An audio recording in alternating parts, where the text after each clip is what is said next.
கர்த்தருடைய பரிசுத்த நாமத்திற்கு மகிமை உண்டாவதாக. இன்றைய இறைவார்த்தை ஆதியாகமம் 6:6. தாம் பூமியிலே மனுஷனை உண்டாக்கினதற்காக கர்த்தர் மனஸ்தாபப்பட்டார், அது அவர் இருதயத்துக்கு விசனமாயிருந்தது.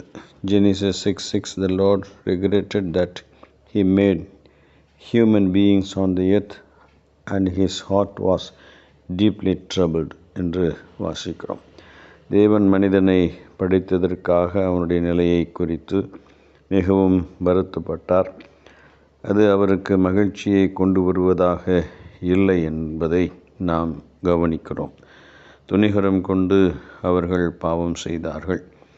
மனசாட்சி அவர்களுக்குள்ளே இருப்பதாக தெரியவில்லை.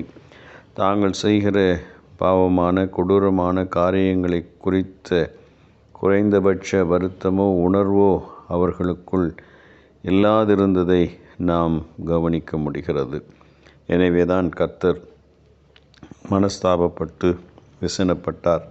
நான் ஏன் மனுஷனை உண்டாக்கினேன் என்பது அவருடைய இருதயத்திற்கு விசனமாக இருந்தது, மனஸ்தாபமாக இருந்தது என்று நாம் வாசிக்கிறோம்.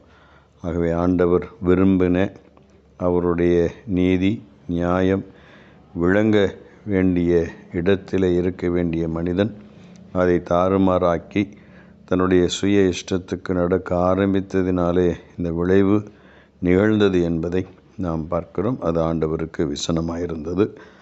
ஆண்டவர் இந்த வார்த்தைகளை ஆசீர்வதிப்பாராக. ஆமென்.